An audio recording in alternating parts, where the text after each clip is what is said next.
In the wake of the mass arrest of over 500 peaceful protesters last Saturday, senior figures in Parliament have begun to doubt how sensible the Home Secretary's ban on the group actually was. Now, that's according to former Labour Cabinet Minister and now Lord Peter Hain, who has said the government is digging itself into a hole over the prescription of Palestine action. Now, speaking to The Guardian, Hain said this: "It will end in tears for the government. We are seeing retired magistrates, retired and serving doctors, and all sorts of people being arrested and now effectively being equated with terrorists such as Al-Qaeda, which is absolutely wrong.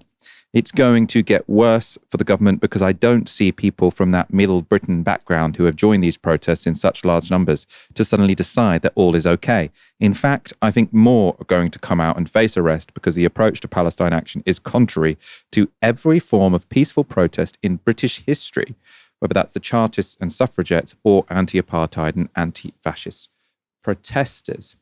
Hain may well be proved right. Campaign group Defend Our Juries has now announced its next mass protest for September the 6th in London. It's calling for 1,000 people to take part. Now, from the responses I've seen to the 500 people who were arrested on Saturday, I would certainly not be surprised if they managed to recruit 1,000 people to sit in Parliament Square and also break this law in opposition to the prescription. Peter Hain, who was Secretary of State for Northern Ireland, also had this to say about his own experience working with counter-terrorism law. So he said this: "There is a battery of other crimes that could be applied to Palestine action, but terrorism is not one of them. While you also devalue the charge of terrorism by equating it with the protests we have seen. I worked with the intelligence services and others to stop dissident IRA groups from killing. I have signed warrants to stop other real terrorists, Islamist terrorists bombing London. So I am not soft on terrorism, but I am a strong believer that you have to know what it looks like." That's a very sensible position. I mean, as I was sort of talking on Monday's show, wasn't I, about how there are people from all different sort of political camps now saying this is completely ridiculous. Whether or not you support Palestine action, it's just not terrorism. As soon as the show ended, I realized that Andrew Neil had also come out saying that this is ridiculous. So it's not something that's dividing people who are pro or anti-terror laws. It's dividing people who think that Palestine action is a terrorist group, which is an increasingly small group of people, and the people who can see the obvious, which is that they aren't. One MP, though, who is still making the case for the prescription of Palestine action is Stella Creasy. She posted 2 Instagram videos suggesting that MPs need to be clearer about why they voted for prescription on Palestine action. I should say she's the MP for Walthamstow. Here's a clip from one of those videos. "Those of us who voted for prescription need to be clearer about the basis for that. Now, that is more complicated than it should be because the evidence presented to us about the use of violence against individuals is part and parcel of court cases and so couldn't be part of the parliamentary debate.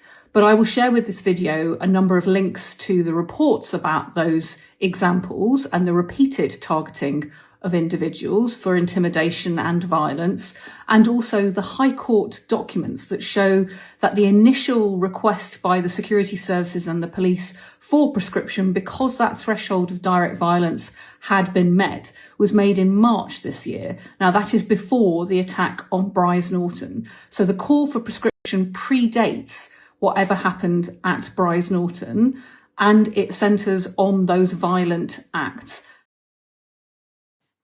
Now, it's not completely unreasonable to say you can't reveal certain evidence because it might prejudice ongoing court cases. But what is unreasonable is Creasy making statements that simply aren't true. So first, she talks about the repeated targeting of individuals for intimidation and violence. Well, that isn't proved, and it isn't in the evidence presented to the High Court when it came to prescription. What we do know is that a very small number of Palestine action activists, fewer than 10, are alleged to have been involved in violence since the group was founded 5 years ago. But even if that's proved true, that a few individuals were involved in violence against people, that doesn't mean the whole group is. If that's all it took, then we'd have to prescribe the police or MPs or football fans. Rather, it's on the government to show that those isolated incidents of violence were encouraged or planned by the group rather than spur-of-the-moment acts by individuals. And the government hasn't done that. The second false thing Creasy says is that the security services requested the prescription of Palestine action for violent acts.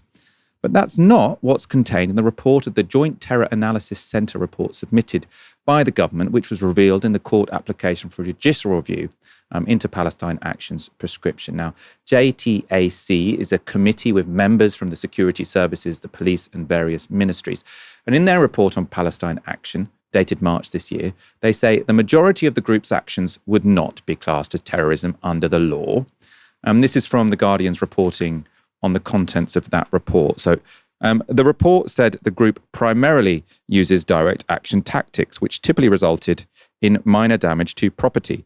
Common tactics include graffiti, petty vandalism, occupation, and lock-ons, it added. JTAC is also clear that their recommendation to prescribe the group is based on damage to property. In other words, there's no mention of violence against people. In fact, the whole intelligence case is based on property damage. Now, the Terrorism Act 2000 does say that, quote, serious damage to property can be a ground for prescription if the actions meet other criteria. But to date, the government has never prescribed an organisation simply because they damaged property, not once in 25 years.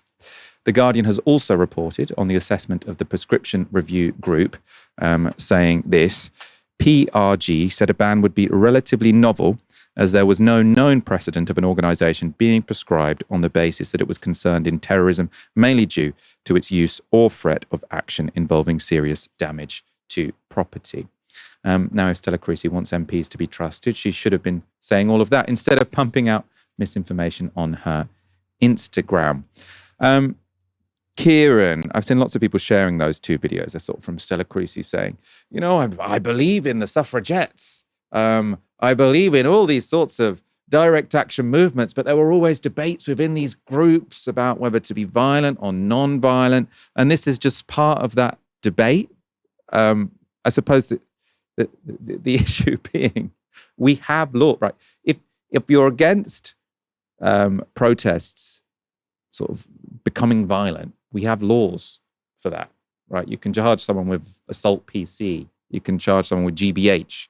Unless an organization is sort of promoting violence, which Palestine Action never has, it has nothing to do with terrorism, right? That's just, you could ban every protest pretty much every protest organization ever because someone on one of their protests has been violent, right?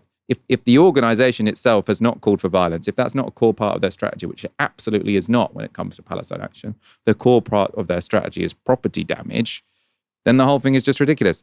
I think these MPs might come to regret this, especially, you know, maybe the Labour Party in general. Maybe Morgan McSweeney won't because he thinks that in the red wall seats, they don't really care either way. But if you're someone like Stella Creasy, who's going to be under threat from the Greens or the Corbyn Sultana party, and you've got lots of constituents who are quite passionate about Gaza, I think you're going to regret your vote to prescribe Palestine Action. What's your take on all this? My take on it is that if you used the world's most powerful atomic microscope, which I know you like to do, Michael, you would struggle to locate Stella Creasy's integrity, moral consistency, or shame, actually. You either have to be catatonically stupid or think that the general public is catatonically stupid, or both, to, in one breath, extol the timeless virtues of the suffragettes, a group that, as you said, and as the point has been made many times, was openly and consistently violent in its means, on the one hand, and then on the other, or in the next breath, condemn as terrorists Palestine Action, an organization that has never premeditatedly harmed so much as a hair on a kitten's head. If Stella and her pals wanted to use terror laws properly, there are far, far better candidates, as you've alluded to, Michael. I mean, let's not forget that it was Stella Creasy's pal, Joe Cox, who was murdered by a man who literally said Britain first while he was murdering her.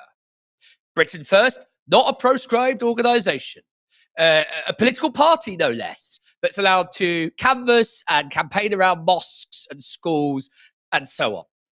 I mean, just imagine if somebody, heaven forbid, murdered an MP and shouted, "Free Palestine," or "Palestine Action," we would all be rounded up, locked up, and kneecapped by midnight. I can tell you that. Similarly, in 2015, 50 members of the EDL were prosecuted, not arrested, prosecuted, 50 members for violent conduct at one of their demos, and some of them received 3 years in prison. That's how serious the violence was. And of course, the EDL have got a long and storied history of attacking police at their demos. The EDL, not a prescribed organization. None of this stands up to any scrutiny at all. It's all nakedly politically motivated, and it's all utter shite. Israel lobby shite. And I'll just end on this. I don't know how many things are going to play out with regards to Palestine. I really don't. I don't know what the future holds on so many things. But I do know absolutely this, that in years to come, Stella Creasy will be regarded in the same way that we today regard the corpulent Edwardian men who decried the suffragettes as menaces to society and crazy women. That's the side of history she's chosen, and she will live long with the consequences.